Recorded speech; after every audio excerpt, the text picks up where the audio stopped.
నమస్కారం. G3 news వార్తలకు స్వాగతం. ముందుగా వార్తల్లోని ముఖ్యాంశాలు.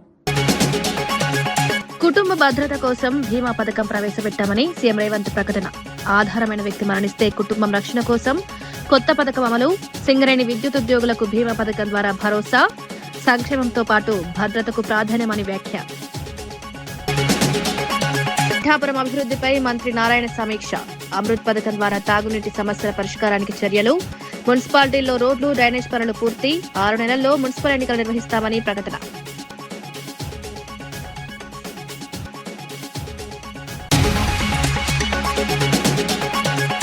బీసీలకు 42% రిజర్వేషన్ కు కాంగ్రెస్ కట్టుబడి ఉందన్న మహేష్ గౌడ్. బీసీ చట్టాలను కేంద్రం ఆకట్టుకుంటోందని విమర్శలు. భవిష్యత్తులో తెలంగాణకు బీసీ సీఎం వస్తారని వ్యాఖ్య. సమాన హక్కుల కోసం కాంగ్రెస్ ప్రభుత్వం కట్టుబడి ఉందని వెల్లడి. లోక్సభలో చమురు నిల్వలపై ప్రధాని మోదీ కీలక వివరాలు వెల్లడి. దేశంలో 53 మిలియన్ మెట్రిక్ టన్నుల చమురు నిల్వలున్నాయని వ్యాఖ్య. ఇంధన భద్రత కోసం ముందస్తు చర్యలు తీసుకుంటామని స్పష్టం. ఎలక్ట్రిక్ వాహనాలు, ఇథనాల్ బ్లెండింగ్ కు ప్రాధాన్యమిస్తున్నామన్న మోదీ. డ్రగ్స్ నియంత్రణలో ప్రభుత్వం విఫలమైందన్న అమర్నాథ్ తీవ్ర విమర్శలు. యువత భవిష్యత్తు ప్రమాదంలో ఉందని ఆందోళన. డ్రగ్స్ సమస్య పెరుగుతోందని విమర్శలు. కఠిన చర్యలు తీసుకోవాలని డిమాండ్.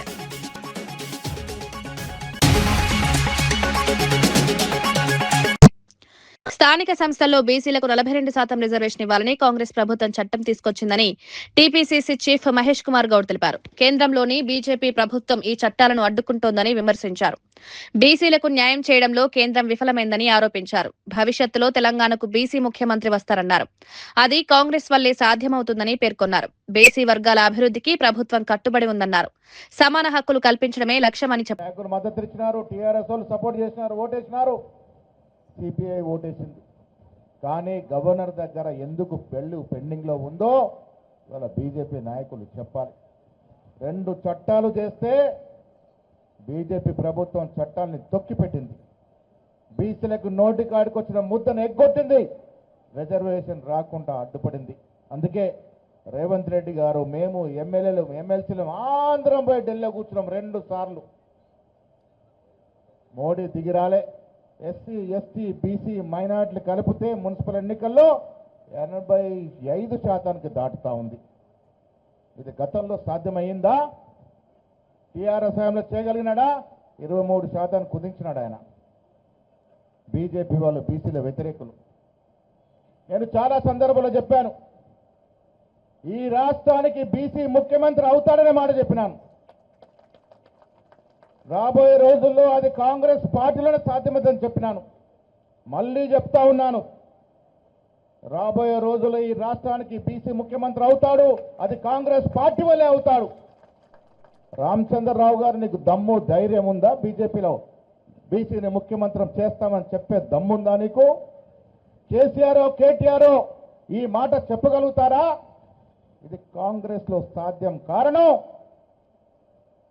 రాహుల్ గాంధీ గారి యొక్క ఆలోచన విధానం, ఖర్గే గారి యొక్క ఆలోచన విధానం, దానికి రేవంత్ రెడ్డి గారి యొక్క మద్దతు. కాకినాడ జిల్లా పిఠాపురంలో మంత్రి నారాయణ పర్యటించి మున్సిపల్ కార్యాలయంలో అధికారులతో సమీక్ష నిర్వహించారు. అభివృద్ది పనులు, ప్రాజెక్టుల పురోగతిపై చర్చించారు. అమృత్ పథకం ద్వారా పిఠాపురంలో 60 కోట్లు, గొల్లప్రోలులో 40 కోట్లతో తాగునీటి సమస్య పరిష్కారానికి చర్యలు తీసుకుంటున్నామన్నారు. ప్రతి ఇంటికి స్వచ్ఛమైన తాగునీరు అందించడమే లక్ష్యమని చెప్పారు. డ్రైనేజ్, రోడ్లు, పార్కులు, వీధి లైట్లు పూర్తి చేస్తామని పేర్కొన్నారు. మున్సిపాలిటీ అభివృద్ధికి ప్రణాళికాబద్దంగా చర్యలు తీసుకుంటున్నామన్నారు. ప్రజల అవసరాలకు అనుగుణంగా అభివృద్ధి చేస్తామని వివరించారు.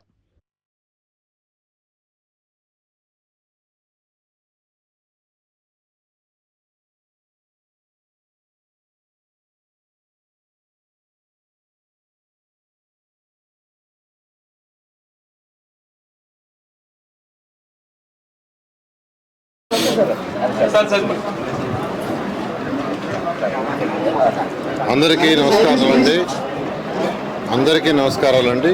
ఈరోజు పిఠాపురం, గొల్లప్రోలు ఈ 2 మున్సిపాలిటీస్లో డెవలప్మెంట్ వర్క్స్ విషయమై ఈరోజు ఫస్ట్ ఇక్కడ మీటింగ్ పెట్టడం జరిగింది. ఈ మీటింగ్లో అటు అధికారులు మరియు అటు జనసేన కావచ్చు, బీజేపీ కావచ్చు, తెలుగుదేశం కావచ్చు, ప్రజాప్రతినిధులు ఎవరైతే నాయకులు ఉన్నారో వాళ్ళు కూడా యాక్చువల్గా, మరియు ఈ యొక్క వార్డు మెంబర్లు వాళ్ళందరూ కూడా పార్టిసిపేట్ చేశారు. అనేక సమస్యలను వాళ్ళు కూడా చెప్పడం జరిగింది. వాటిలో మెయిన్గా ఎక్కువ మంది అడిగింది డ్రింకింగ్ వాటర్.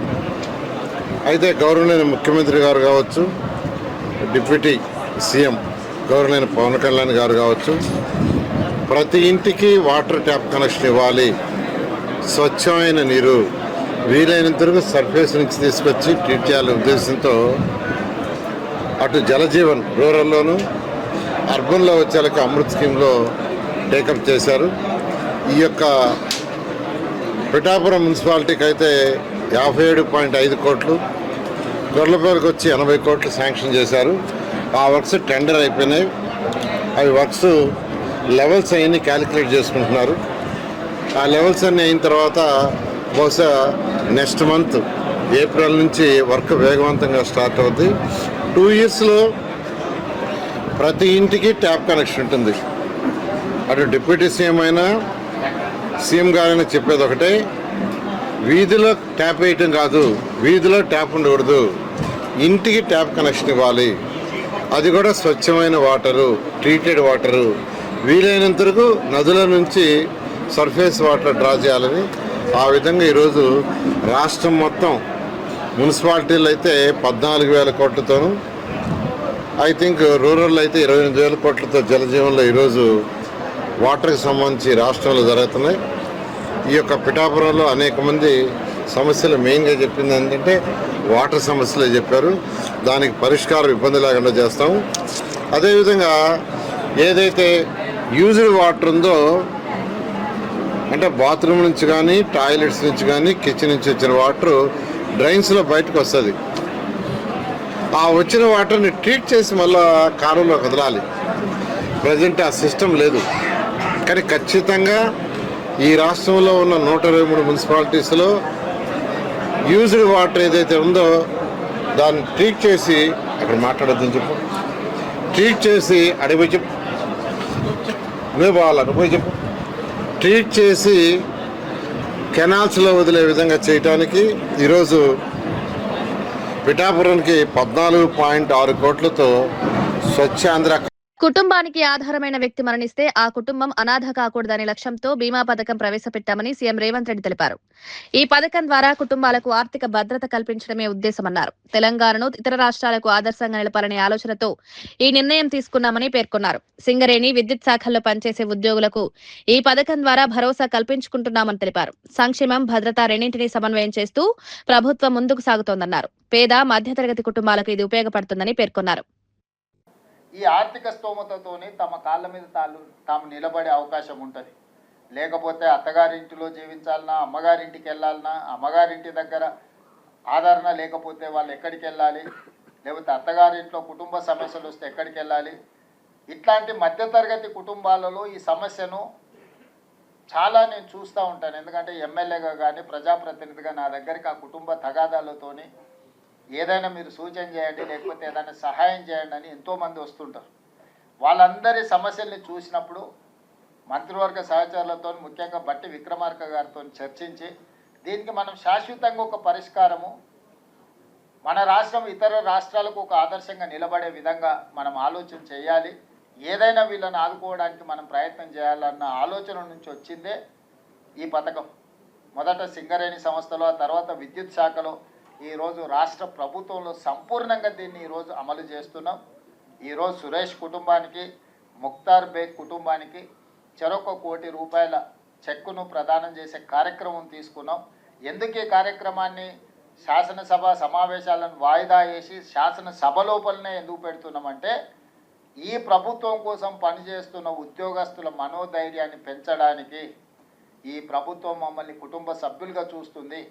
మాకు ఏదైనా ఈ ప్రభుత్వానికి, ప్రజలకు సేవలు అందిస్తున్న సందర్భంలో ఏదైనా ప్రమాదం జరిగి మేము మరణిస్తే మా కుటుంబం అనాథలు కారు, మా కుటుంబానికి ప్రభుత్వం అండగా నిలబడుతుంది అని ఒక సందేశాన్ని ఇవ్వడం కోసమే ఈ కార్యక్రమానికి ఒక ప్రత్యేకంగా ఇది ఏర్పాటు చేయడం జరిగింది.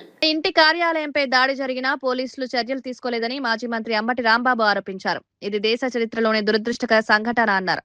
సాధారణంగా పోలీసులు స్వయంగా కేసు నమోదు చేయాల్సి ఉంటుందన్నారు. అయితే తాను ఫిర్యాదును చేసిన తర్వాతే కేసు నమోదు చేశారని విమర్శించారు. చట్ట వ్యవస్థపై ప్రజలకు నమ్మకం తగ్గేలా ఇలాంటి ఘటనలు జరుగుతున్నాయని పేర్కొన్నారు. బాధ్యులపై కఠిన చర్యలు తీసుకోవాలని డిమాండ్ చేశారు. ఈ అంశం రాజకీయంగా చర్చకు దారితీసింది. పోలీసుల పాత్రపై ప్రశ్నలు తలెత్తుతున్నాయి. న్యాయం జరిగే వరకు పోరాటం చేస్తారని తెలిపారు. అభిప్రాయపడుతున్నా 37వ తారీఖున 5 గంటల నుంచి రాత్రి 12:20 వరకు మా ఇంటి మీద, ఆఫీస్ మీద పెద్ద ఎత్తున దాడి చేశారు. ఒక విధంగా చంపడానికి ప్రయత్నం చేశారు. ఇల్లుని, ఆఫీస్ని ధ్వంసం చేశారు. నా ప్రాపర్టీని అన్నింటినీ కూడా, కార్లు, అక్కడ ఉన్న ఫర్నిచర్ అంతా ధ్వంసం చేసేటటువంటి కార్యక్రమం చేశారు. 7:20 పాటు విధ్వంసాన్ని సృష్టించారు. ఆ తర్వాత నన్ను అరెస్ట్ చేశారు, జైలుకి పంపించారు. 18 రోజుల తర్వాత న్యాయస్థానాల తీర్పుతో నేను బయటకు రావటం జరిగింది. ఆ తర్వాత నా ఇంటి మీద జరిగినటువంటి దాడి ప్రపంచమంతా చూసినా కూడా police has not taken any action. చాలా దురదృష్టం. అది భారతదేశ చరిత్రలోనే చాలా దురదృష్టం. నేను కంప్లైంట్ ఇచ్చేంతవరకు అసలు యాక్షన్కి వెళ్ళలేదు, కేసు కూడా రిజిస్టర్ చేయలేదు. జనరల్గా పోలీసులు ఏం చేయాలంటే ఒక సంఘటన జరిగితే సూమోటివ్గా కేసు బుక్ చేయాలి. నా ఇంటి మీద 31వ తారీఖున జరిగినటువంటి దాడి కానీ, సంఘటన కానీ police has not registered even a case. 1వ తారీఖున నన్ను కోర్టులో ప్రొడ్యూస్ చేసిన తర్వాత కోర్టు వారి యొక్క అనుమతితో నా లీగల్ అడ్వైజర్ చెప్తే కంప్లైంట్ రాసి సంతకం పెడితే ఆ కంప్లైంట్ తీసుకెళ్ళిస్తే 2వ తారీఖున కేసు బుక్ చేశారు. ఎవరి మీద? నా ఇంటి మీద దాడి చేసిన వారి మీద నేను ఇచ్చిన కంప్లైంట్ను పురస్కరించుకొని. అప్పుడు దాకా ఆగాల్సిన అవసరం లేదు. Police has to register a case suo motu. చేయలా అంటే ఇట్ సీమ్స్ పోలీసులు, తెలుగుదేశం వారు కుమ్మక్కై నా మీద దాడి చేశారు అనేటువంటి భావన కలిగే విధంగా ప్రవర్తించారు. సరే, కేసు రిజిస్టర్ చేశారు. ఏం కేసు రిజిస్టర్ చేశారో తెలుసా? అందరికీ అర్థమయ్యే విధంగా చెప్తాను. 127 class 2, 189 class 2, 324 class 4, 329 class 4, 351 class 2 read with 190 BNS. All are below 7 years. మీకు తెలుసు కదా, 7 years లోపుగా శిక్ష పడే అవకాశం ఉన్నటువంటి కేసుల్లో పోలీసు వారే బెయిల్ ఇచ్చి పంపించవచ్చు. ఇది చట్టం. అందువల్ల ఈ కేసులు మాత్రమే రిజిస్టర్ చేసి వాళ్ళందరూ బెయిల్ ఇచ్చి పంపిస్తారు. ఇంకో విషయం చెప్పనా మీకు, నా మీద కూడా ఇదే కేసులు. All are 7 years below. నాకు మాత్రం బెయిల్ ఇవ్వాలి పోలీసు వారు. డ్రగ్స్ నివారణలో ప్రభుత్వం విఫలమైందని మాజీ మంత్రి గుడివాడ అమర్నాథ్ విమర్శించారు. నియంత్రించాల్సిన ప్రభుత్వ పెద్దలే దీన్ని ప్రోత్సహిస్తున్నారని ఆరోపించారు. కూటమి ప్రభుత్వానికి ఓటేసిన ప్రజలు ఈ విషయంపై ఆలోచించాలన్నారు. రాష్ట్రంలో డ్రగ్స్ సమస్య పెరుగుతోందని ఆందోళన వ్యక్తం చేశారు. యువత భవిష్యత్తు ప్రమాదంలో పడుతోందన్నారు. ప్రజలు కఠిన చర్యలు తీసుకోవాల్సిన అవసరం ఉందని సూచించారు. రాబోయే ఎన్నికల్లో ప్రజలు దీనికి సమాధానమిస్తారని పేర్కొన్నారు. డ్రగ్స్ పై పోరాటం కొనసాగిస్తామని స్పష్టం చేశారు. కనీసం నిస్సిగ్గుగా పార్లమెంట్లో కూడా అడుగుపెట్టి మళ్ళీ తిరిగి ప్రసంగాలు ఇచ్చేటువంటి పరిస్థితి వచ్చిందనంటే ఒకసారి ప్రజల్ని ఆలోచన చేయమని కోరుతూ ఉన్నాం. మనం ఎవరికి ఓటేసాం, ఓటేసినటువంటి వారు ఏం చేస్తూ ఉన్నారు. నిన్న మా అనకాపల్లి పార్లమెంట్ సభ్యుడు హైదరాబాదులో డైరెక్ట్గా ల్యాండ్ గ్రాబింగ్ ఆయనే సొంతంగా వచ్చి హైదరాబాద్లో ల్యాండ్ గ్రాబింగ్ చేసేటువంటి పరిస్థితులు ఎంపీలు, ఎమ్మెల్యేలు, ఈ పరిస్థితుల్లో కూటమి ప్రభుత్వానికి సంబంధించినటువంటి ప్రజాప్రతినిధులు ఉన్నారంటే ఓటేసినటువంటి ప్రజలు సిగ్గుపడాలో, ఓటేసుకొని అధికారం చలాయిస్తున్నటువంటి ఆ నాయకులు సిగ్గుపడాలో, లేదా ఈ పరిస్థితి ఉన్నందుకు ఈ రాష్ట్ర ప్రజలు బాధపడాలో తెలియనటువంటి పరిస్థితిలో ఉన్నారు. తప్పకుండా వీటన్నిటికీ సమాధానం అనేటువంటిది ఎప్పుడు కూడా ఎన్నికల్లోనే దీనికి సమాధానం దొరుకుతుంది. దాని వరకు మా తాలూకా పాత్ర ప్రతిపక్షంగా వైఎస్ఆర్ కాంగ్రెస్ పార్టీ, జగన్మోహన్ రెడ్డి గారి నాయకత్వంలో మా పాత్ర మేము పోషిస్తాం. ప్రజలకి చైతన్యం కల్పిస్తాం. ఇటువంటి వారిని ఎందుకు ఎన్నుకున్నాం అనేటువంటి విధంగా ప్రజలు ఈ రోజుకే అధికారంలోకి వచ్చి 20 మాసాల్లోనే ఈ పరిస్థితిలో ప్రజలు అనుకుంటున్నటువంటి పరిస్థితులు రాష్ట్ర వ్యాప్తంగా చూస్తా ఉన్నాం. టీడీపీ ఎంపీ పుట్ట మహేష్ పై వచ్చిన డ్రగ్స్ ఆరోపణలపై ఎమ్మెల్యే పుట్ట సుధాకర్ యాదవ్ స్పందించారు. తన కుమారుడు ఎలాంటి తప్పు చేయలేదని స్పష్టం చేశారు. అతనికి హార్ట్ ఆపరేషన్ జరిగిందని, పల్స్ రేట్ నియంత్రణలో ఉండాల్సిన అవసరం ఉందన్నారు. డ్రగ్స్ తీసుకుంటే ప్రాణాపాయం ఉంటుందని తెలిసి అలాంటి పని చేయడమన్నారు. బ్లడ్ శాంపిల్ తీసుకోకుండా పాజిటివ్ అని ఎలా చెప్పారో ప్రశ్నించారు. సాధారణ మందులు తీసుకున్నా కూడా టెస్టుల్లో పాజిటివ్ రావచ్చని పేర్కొన్నారు. ఆరోపణలు ఆధారం లేనివన్నారు. తన కుమారుడి ప్రతిష్టను దెబ్బతీసే ప్రయత్నం జరుగుతోందని ఆరోపించారు. నిజం వెలుగులోకి వస్తుందని విశ్వాసం వ్యక్తం చేశారు. అని నేను అందరినీ ప్రశ్నిస్తున్నా. ఇంకొక విషయం, బ్లడ్ తీసుకోకుండా బ్లడ్ పాజిటివ్ ఏ రకంగా వస్తుంది? బ్లడ్డే తీసుకోకుండా పాజిటివ్ ఏ రకంగా వస్తుంది? బ్లడ్ వాళ్ళు చెప్పిన మాట ప్రకారం బ్లడ్ తీసుకున్నామన్నా బ్లడ్ రిపోర్ట్ అవ్వాలంటే మినిమం 48 అవర్స్ పడుతుంది. మినిమం 48 అవర్స్ రిపోర్ట్ అవ్వాలా. ఎందుకంటే మేము ఇమీడియట్గా ఢిల్లీలో ఏఎమ్స్లో బ్లడ్ రిపోర్ట్ ఇస్తే వాళ్ళు 48 అవర్స్ లోపల బ్లడ్ రిపోర్ట్ ఇవ్వలే. ఆ బ్లడ్ రిపోర్ట్లు కూడా నెగిటివ్ వచ్చింది. అంటే ఇవన్నీ ఆ తర్వాత యూరిన్ శాంపిల్స్ మొదటిసారి తీసుకున్నప్పుడు 5 నుంచి 10 నిమిషాల లోపల రిజల్ట్ చెప్పారు. రెండోసారి యూరిన్ శాంపిల్ తీసుకున్నప్పుడు 5 గంటల నుంచి తీసుకొని 10 గంటల లోపల చెప్పారు. అంటే 5 గంటలు దానికి అవసరమా? అంటే దీంట్లో ఎంత జరిగిందని మీరే ఆలోచించుకోవాలా. నేనేం చెప్పాలనుకోలే. ఎందుకంటే ఇవన్నీ వాస్తవాలు మీ దృష్టికి చెప్పాలా. మేము ఎందుకు వాస్తవాలు ముందుకు రాలేదంటే ఇన్వెస్టిగేషన్ ఉంది కాబట్టి ఇన్వెస్టిగేషన్ పూర్తయిన తర్వాత పిన్ టు పిన్ ప్రతి ఒక్కటి ఎవిడెన్స్ సమేత మేము ముందుకు వస్తా. ఆ తర్వాత ఇంకొకటి మా వానికి ఏమని ఇచ్చారు, ఆంతిపిటిమిన్, మిథాపిటిమిన్ 2 పాజిటివ్ వచ్చిందని చెప్పారు. ఆ 2 ఐటమ్స్ కూడా మామూలు తీసుకుంటే మెడిసిన్స్ కూడా వస్తాయి. ఇప్పుడు మనం హార్ట్ సంబంధించిన మెడిసిన్స్ కానీ, షుగర్ సంబంధించిన మెడిసిన్స్ కానీ, ఆ తర్వాత ఎనీ మెడిసిన్స్ హై టెన్షన్ ఉన్న మెడిసిన్ తీసుకున్నా కూడా ఆ డ్రగ్స్లో అది వస్తుందని చెప్పి క్లియర్గా ఆక్స్ఫర్డ్ ఇన్వెస్టిగేషన్ చేసే దాంట్లో కూడా ఉంది. ఆ కాగితం కూడా నాకానే ఉంది. అది కూడా లోక్సభలో ప్రధాని నరేంద్ర మోదీ గల్ఫ్ దేశాల పరిస్థితులపై కీలక వ్యాఖ్యలు చేశారు. దేశం వద్ద ప్రస్తుతం 53 మిలియన్ మెట్రిక్ టన్నుల చమురు నిల్వలున్నాయన్నారు. హార్మోజ్ జలసంధి ద్వారా నౌకల రాకపోకలు సురక్షితంగా ఉండేలా చర్యలు తీసుకుంటున్నామన్నారు. ఇంధన దిగుమతులను తగ్గించేందుకు ఇథనాల్ బ్లెండింగ్, రైల్వే విద్యుదీకరణ, మెట్రో, ఎలక్ట్రిక్ వాహనాలను ప్రోత్సహిస్తున్నామని వివరించారు. దేశ ఇంధన భద్రతకు ప్రభుత్వం ప్రాధాన్యతనిస్తుందని పేర్కొన్నారు. అంతర్జాతీయ పరిస్థితులను దృష్టిలో ఉంచుకుని ముందస్తు చర్యలు తీసుకుంటున్నామన్నారు. सुरक्षित वापस लौटे हैं। इनमें 700 से अधिक मेडिकल की पढ़ाई करने वाले युवा हैं।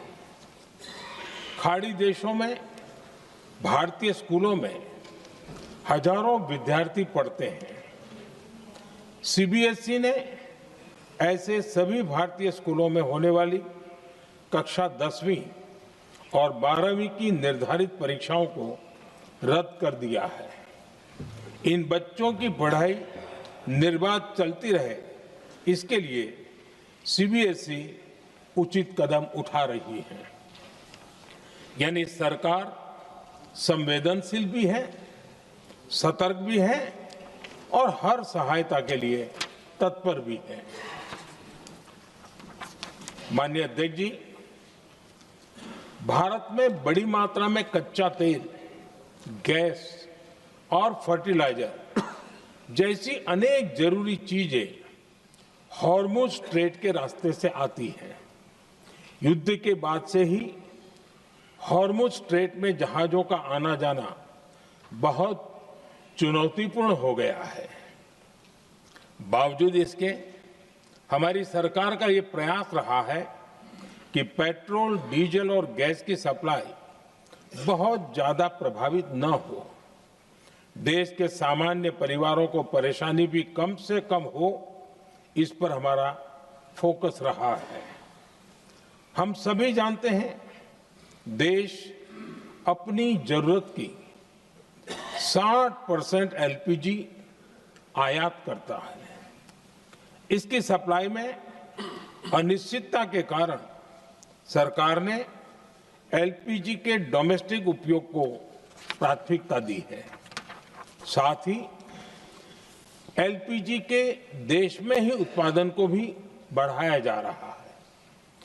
पेट्रोल डीजल की सप्लाई पूरे देश में सुचारू रूप से होती रहे, इस पर भी लगातार काम किया गया है। अध्यक्ष जी, आज की इन परिस्थितियों में एनर्जी सिक्योरिटी को लेकर बीते एक दशक में उठाए गए कदम और भी प्रासंगिक हो गए हैं। भारत ने बीते 11 वर्षों में अपनी एनर्जी इंपोर्ट का डाइवर्सिफिकेशन किया है। पहले क्रूड ऑयल, एलएनजी, एलपीजी ऐसी एनर्जी जरूरतों के लिए 27 देशों से इंपोर्ट किया जाता था। वहीं आज भारत 41 देशों से एनर्जी इंपोर्ट करता है। రంగారెడ్డి జిల్లా ఇబ్రహీంపట్నం నుంచి కలెక్టరేట్ వరకు సిపిఎం ఆధ్వర్యంలో పాదయాత్ర ప్రారంభమైంది. రామోజీ ఫిలిం సిటీ ఇళ్ల స్థలాలు, కప్పాడు, రావిరాల గ్రామాల్లో భూ సమస్యలను పరిష్కరించాలని నేతలు డిమాండ్ చేశారు. కేంద్ర రాష్ట్ర ప్రభుత్వాల వైఖరి వల్ల రైతులు, కూలీలు ఇబ్బంది పడుతున్నారని మండిపడ్డారు. ఉపాధి హామీ వేతనాలు, విద్యుత్ సవరణ బిల్లు వంటి అంశాలపై పోరాటం కొనసాగిస్తామన్నారు. సమస్యలు పరిష్కరించకపోతే మంత్రులను, ముఖ్యమంత్రిని అడ్డుకుంటామని హెచ్చరించారు. ఈ పాదయాత్రలో పెద్ద సంఖ్యలో కార్యకర్తలు పాల్గొన్నారు.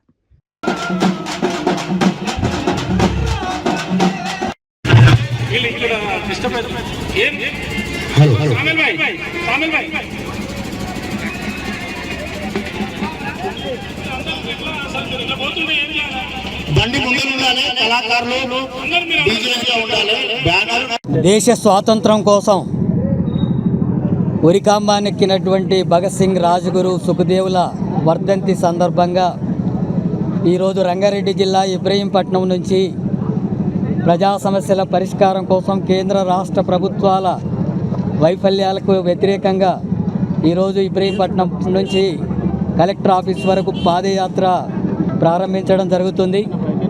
రామోజీ ఫిలిం సిటీలో 700 మందికి సంబంధించినటువంటి ఇండ్ల స్థలాలు ఇచ్చినా సరే ఆ ఇండ్లను స్వాధీనం చేసుకోకుండా అడ్డుకొని అరెస్టులకు పాల్పడుతున్నది ప్రభుత్వం. అట్లాగే కప్పాడు గ్రామంలో 90 ఎకరాలకు పైగా సాగు చేసుకుంటుంటే పట్టాలు ఇవ్వడం లేదు. రావిరాల గ్రామంలో 800 ఎకరాల భూమిని ఇచ్చినటువంటి రైతులకు ఇళ్ల స్థలాలు ఇస్తామని చెప్పి ఇప్పటివరకు వాళ్ళకు పట్టాలు ఇవ్వడం లేదు, రిజిస్ట్రేషన్లు చేయడం లేదు. అట్లాగే రంగాపూర్ గ్రామంలో అడవి భూమిని సాగు చేసుకుంటున్నటువంటి వాళ్ళకు పట్టాలు ఇస్తామన్నటువంటి జరగట్లేదు. ఫ్యాబ్ సిటీ రైతులు ఈరోజు ఈ కార్యక్రమంలో పాల్గొంటున్నారు. అట్లాగే ఇక్కడ ఉండేటటువంటి యాచారం జిల్లాలో నిర్వాసితులైనటువంటి భూ సమస్యలకు గురవుతున్నటువంటి వాళ్ళ సమస్యలు ఇక్కడంతా కూడా ఉన్నాయి. ఉపాధి హామీ చట్టాన్ని నిర్వీర్యం చేస్తుంది కేంద్ర ప్రభుత్వం. ఉపాధి హామీ పనిచేస్తున్నటువంటి వాళ్ళు 5-6 వారాలు గడిచినా వాళ్ళకు వేతనాలు ఇవ్వడం లేదు. రైతు విత్తన బిల్లును తీసుకొచ్చి విత్తన బిల్లు ద్వారా రైతులకు వ్యతిరేకంగా విధిస్తున్నారు. కార్మికుల హక్కుల్ని కాలరాసేటటువంటి కోడ్ను తీసుకొచ్చారు. విద్యుత్ సవరణ బిల్లును తీసుకొచ్చి విద్యుత్తును ప్రైవేటు పరం చేసి రైతులకు ఉచిత విద్యుత్ లేకుండా చేసేటటువంటి చర్యలకు పాల్పడుతున్నారు. అడవి హక్కుల చట్టాన్ని సవరిస్తూ ఆ సాగు చేసుకుంటున్న కాంగ్రెస్ ప్రభుత్వం ప్రవేశపెట్టిన బడ్జెట్ పై బీఆర్ఎస్ నేత గోపాల్ ముద్రాజ్ తీవ్ర విమర్శలు చేశారు. ఇది అంకెల గారడి తప్ప ప్రజలకు ఉపయోగపడేలా లేదన్నారు. ఎన్నికల ముందు ఇచ్చిన 6 గ్యారెంటీల అమలులో ప్రభుత్వం విఫలమైందని ఆరోపించారు. వికారాబాద్ జిల్లా అభివృద్ధికి ప్రత్యేక నిధులు కేటాయించలేదని విమర్శించారు. గతంలో బీఆర్ఎస్ ప్రభుత్వం తెచ్చిన నిధులను కూడా నిలిపివేశారన్నారు. రైతు భరోసా, పెన్షన్ల పెంపుపై స్పష్టత లేదని ధ్వజమెత్తారు. ప్రజల నమ్మకాన్ని ప్రభుత్వం కోల్పోతుందని పేర్కొన్నారు. ఈ వ్యాఖ్యలు రాజకీయంగా చర్చకు దారితీస్తాయి. మరి రాష్ట్ర ప్రభుత్వం ఏదైతే బడ్జెట్ ప్రవేశపెట్టిందో ఆ బడ్జెట్ అంకెల గారడి, మాటల గారడి తప్ప అందులోపల ప్రజోపకారమైనటువంటి హద్దులు ఏం లేవు. మరి ప్రభుత్వం ఎంతసేపు ఎలక్షన్స్కు ముందు ఒక మాట, ఎలక్షన్స్ అయిన తర్వాత అధికారం చేపట్టిన తర్వాత ఒక మాట అనే విధంగా నడుస్తుంది. మరి ఎలక్షన్కు ముందు మనం అందరం చూసినాం 6 గ్యారెంటీల పేరిట ప్రజల ఓట్లు దండుకోనికే మోసం చేసినటువంటి కాంగ్రెస్ పార్టీ మరి ఏదైతే 6 గ్యారెంటీలు ఒక బాండ్ రూపంలో ఇచ్చి ఆ 6 గ్యారెంటీలను కూడా ఈరోజు నెరవేర్చలేదు. మనందరికీ తెలుసు 6 గ్యారెంటీలు మొదటిది అందులో మహాలక్ష్మి అనే ఒక గ్యారెంటీలు పెట్టారు. ఆ గ్యారెంటీ లోపల 3 మళ్ళా సబ్ డివిజన్స్ ఉన్నాయి.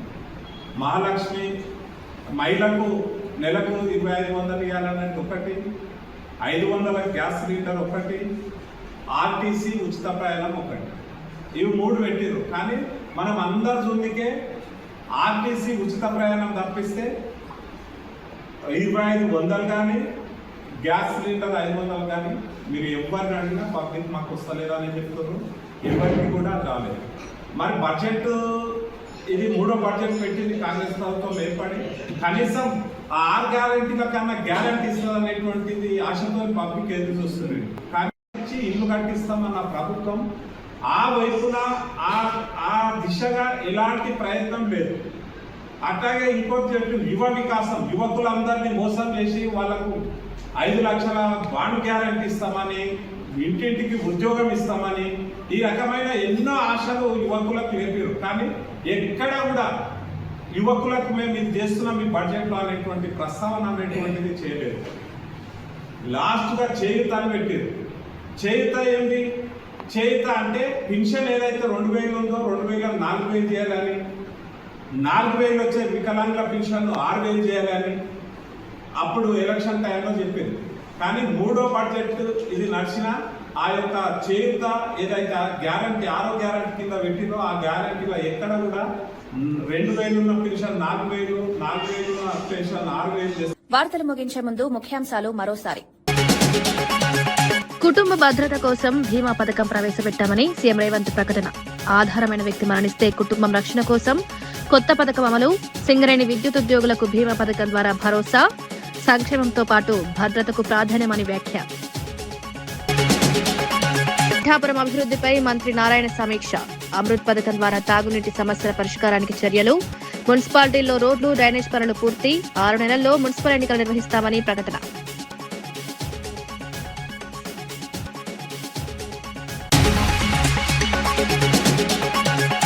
బీసీలకు 42% రిజర్వేషన్ కు కాంగ్రెస్ కట్టుబడి ఉందన్న మహేష్ గౌడ్. బీసీ చట్టాలను కేంద్రం ఆకట్టుకుంటోందని విమర్శలు.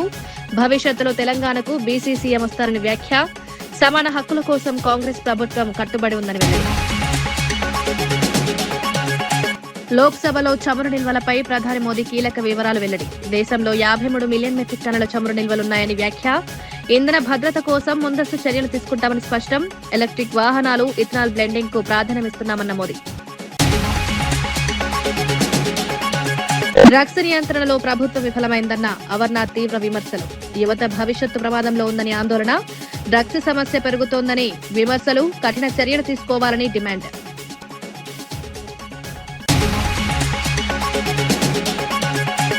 ఇవి ఈనాటి వార్తా విశేషాలు. మరో బులెటిన్లో మళ్ళీ కలుద్దాం. నమస్కారం.